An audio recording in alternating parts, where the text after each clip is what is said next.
dance records of the 90s.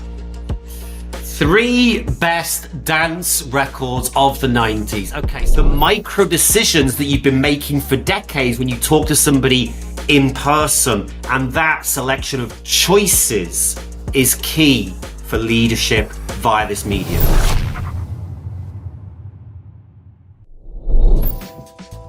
Ihr macht Sachen mit mir. Jetzt habe ich die erste Innoflash-Folge auf Englisch vor mir.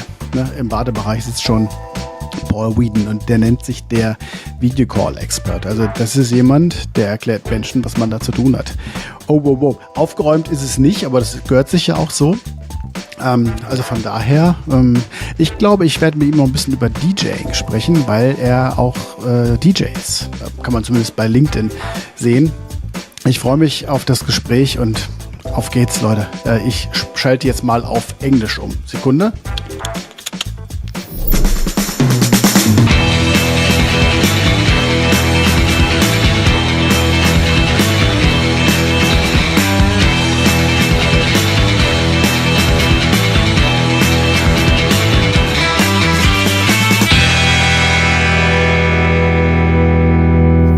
All right.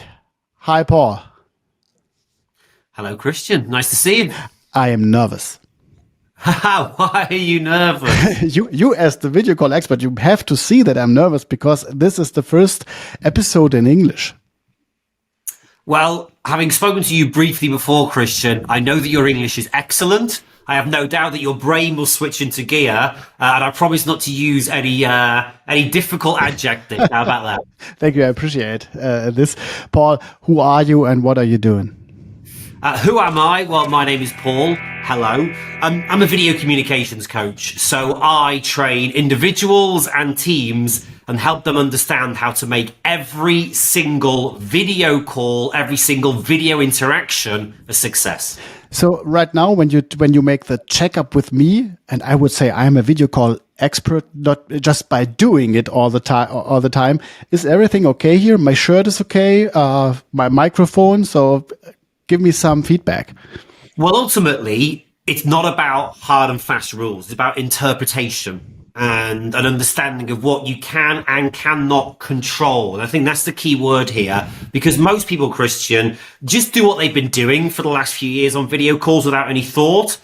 But I believe it's all about what you can control to set up a certain appropriate tone for your video call. So looking at your screen, I can see the guitars. You're a man that likes to explore music, so that would encourage conversation. I like, tick. Your camera angle is great. You're not looking down on me, tick. You're well lit. I can see you. The amount of people that sit in the dark, tick. In my opinion, I'm not a massive fan of the microphone in front of you. I understand you need a microphone in order to get good audio, particularly for something like this. But I think it being in front of you, I think it's a bit of a barrier. And I think it reminds me visually that this is not an in-person interaction. For me, it's a visual barrier. Okay. And I think good communication via video is about breaking the barrier of the technology. So I'd personally have the microphone out of shot to give you the sound quality, but to give less visual obstruction to our communication. Got it. I will work on it for the next episode. So, Paul, how have you become a video call expert? So, I know your CV already, but give the audience a little introduction in how was your way to become this profession. Okay, well, the short version is as follows. So at 16, I became a DJ. That was my profession for 8 years. I worked in clubs all over the UK. At 24, I got into television. That was through persistence and knocking on doors. And I became a shopping TV host. Now, this is a million years ago. This was in 2000. But I very quickly became the best-selling shopping TV host in the UK. And within 5 years, I was head of broadcasting for a shopping network in Los Angeles. Now, I did so well in that area because I studied the medium of communication through the screen. I wasn't fascinated by presentation or sales.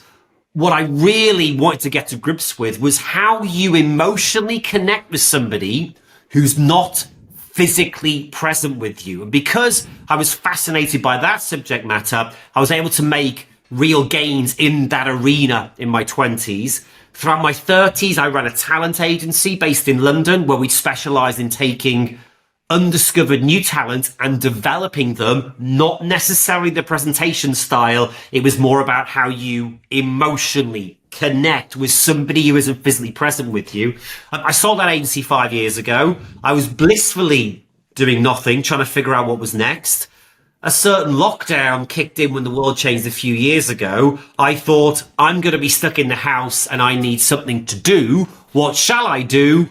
I know I've got these video communication skills. So I rebranded myself, put myself out there, and was able to gain some very prestigious clients very quickly, and it's gone from there. So Paul, I love talking to you. So this question is, I think this is the result. What's your passion? My passion is communication. And I know that sounds a bit convenient for what I do, but it is. I love communicating with people. And I don't just mean through the screen, and I don't just mean verbally. I was a DJ. That's about communicating with an audience and what you can emotionally do to individuals and collectives within a crowd. When I was on the shopping channels, it wasn't so much about the sale. Yes, the sale is your ultimate goal, but I love the idea of communicating with people in the front room, different types of people in different locations of different ages, and how you can make that work when you're a one in a very sterile environment of a studio. With my friends, with my family, I love communicating with them, whether it's telling stories or listening to stories or sharing experiences together. So communication has always been my go-to. I'm fascinated by human connection and what stimulates us to connect individually and as groups.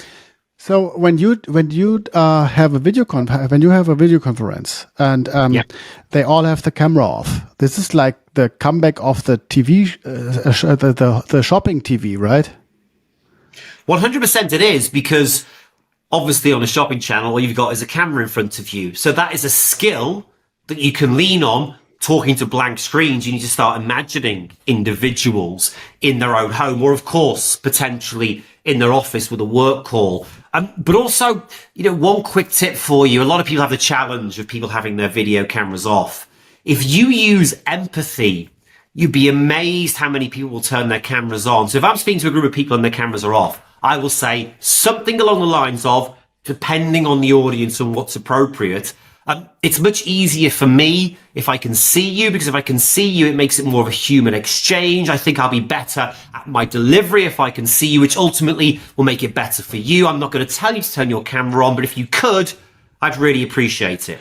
If you say that, 1, 2, or 3 people will turn their camera on, and then, like dominoes, lots more will turn their camera on as well. Not all, never all, but if you lead on empathy, you'll be surprised how many people do open up and engage with you visually. Yeah, we try to establish this in this mindset in our customer relations too. So because nobody will sit under a table in a meeting, right? So if this is nobody behaves like this. But now we have in this podcast we have a lot of top managers in the audience. So I know your client list a little bit, so you have a lot of top managers that you work with.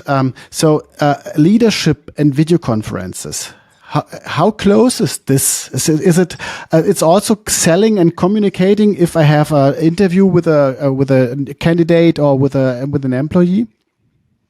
Well, it's not so much selling, but it's about understanding how you set things up. So you mentioned the word leadership in there, Christian. Let's just think about an in-person arrangement. If you're a leader in a senior company and you're having a conversation in person with a customer, the client, or a colleague, you would think about where you were going to have that meeting.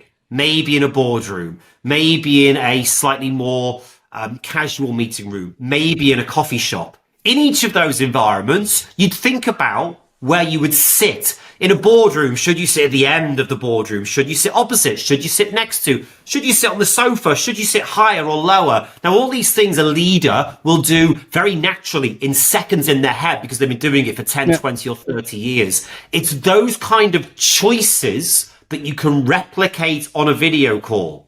Is my camera slightly higher than my eye line or slightly lower?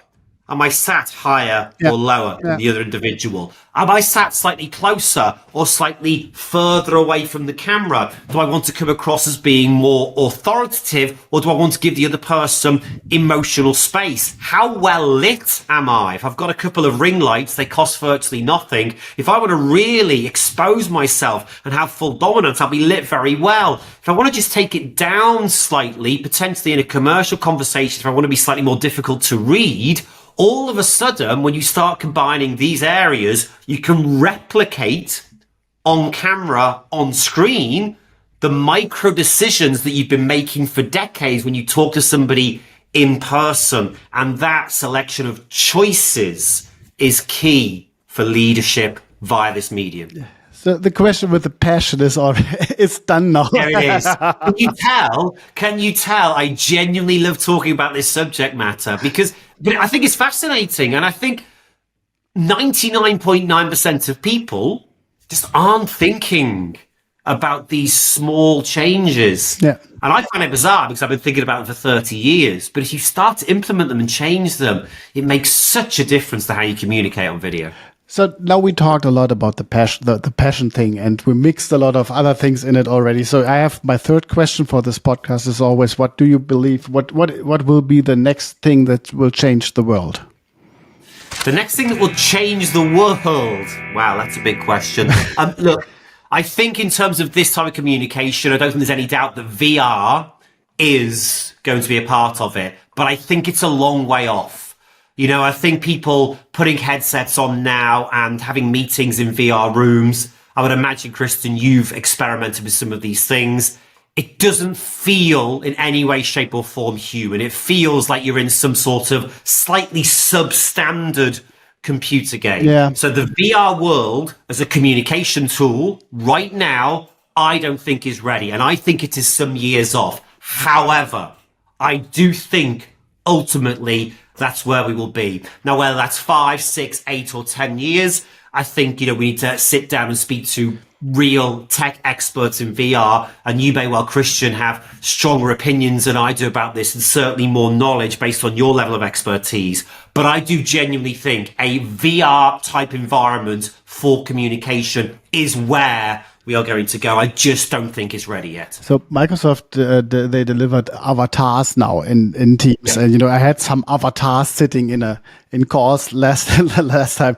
So I hope that this is not the future, because this is totally stupid to sit with some comic Max Headroom clones in a call. So the avatars are bonkers because they just look like cheap animated cartoon. It just feels silly talking to avatars to me, and you lose, if you try to have a fun conversation with your friends or your family, but for some sort of work conversation, the avatars for me are just a million miles off being appropriate. I think this is interesting to have an interview with somebody who is an avatar because he doesn't want to show himself.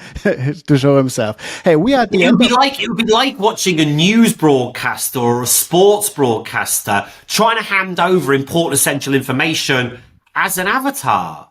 You'd sit there and go, well, why is the avatar telling me about world politics and what's going on? You didn't treat it with any authority. How is it different here? So it's a peculiar area. And I think, there are a lot of people experiment with things that just aren't working. But I do ultimately think some sort of glasses headset, I think that's where we'll end up in meetings. I really do. Once it feels real rather than cartoon land. Yeah, I believe this is going to be the truth. The last question, and I have a fifth question for you. It's not the last question, but the last question normally is, what's your favorite app at the moment?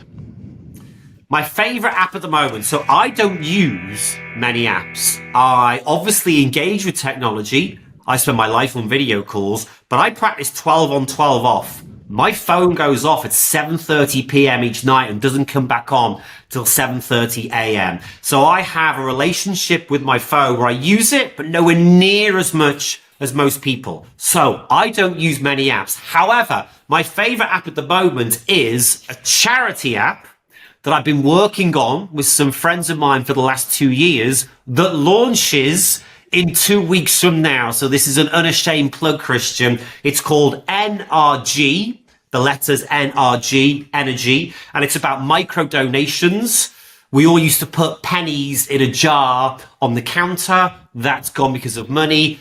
I don't know about where you are, Christian, but certainly UK, certain big brands, you can top up the 10 pence or the 20 pence or the 20 cents. But that feels quite corporate and does reasonably well. But we've created an app that takes micro movements, tracks it on your phone, and turns it into micro donations. There's a gap in the micro donation area, and we've created an app that will take your micro everyday movements and convert them into micro donations. So that launches in a couple of weeks, NRG. We will put it in the show notes. So I hope this will be released when we release this episode. But the last question, because I have one of my favorite 90s DJs now here in the show, because I watched your your DJ sets. Now that we know each other, I have this DJ sets in it. What are the 3 best dance records of the 90s? 3 best dance records of the 90s. Okay, so I DJ professionally from 91 to 2000. So I genuinely spent 6 or 7 nights a week in a club for 9 years, which is amazing and terrible for your health. So look, I could sit here, I could pick dance tunes that are technically brilliant, that had an influence over music of the 90s. Yes. But I'm not going to do that. I'm going to pick 3 90s tunes that would get any crowd in any club going. Now, whether you play a more commercial version or a slightly more offbeat remix version depends on the audience, but 3 tracks in the order of release. I'm going to go for Oceanic Insanity. Okay. Massive track from 1992. That band is actually from Birkenhead, where I'm from, so I've got an association with them in my heart and soul as well, the music. I'm going to pick Underworld, Born Slippy. Oh, yes. Because when that drops, you can't help but go crazy. And the greatest dance tune that can ever be played at any festival worldwide, Faithless Insomnia. When that drops, you can't go wrong. Yeah. So they might not be, from a critically music point of view, the greatest written dance tracks of all time, but in terms of getting thousands of people in a club or a field moving, they're the 3 I'd pick. I've seen a gig of CNC Music Factory on MTV when they make their DJ sets with this hip hop dance mix, and this is DJing for the big crowds. And Faceless, I think I'm with you. It's unbeatable, and it's at the cheesier end of dance music. I appreciate that, but I've seen that played live a couple of times to 20, 30,000 people. Cool. No matter what the age, no matter what the weather, no matter what the time, no matter what the mood, everyone connects and communicates with the music. And back to one of the earlier questions, that communication is key for me. You know what? We will go on talking in my music TV show, right? So you are heavily invited in the first English speaking Wunschwort episode. Then maybe a little later, but Paul, thank you for being here in the show. Everybody in the audience who wants to know more about the passion of Paul, just follow him on LinkedIn and watch the the DJ sets and everything. Paul, I appreciate that you were here. Thank you very much. And my English was not too bad, I think. Christian, 10 out of 10 for your English, and I appreciate the questions, and thank you very much for inviting me on. Thank you, Paul.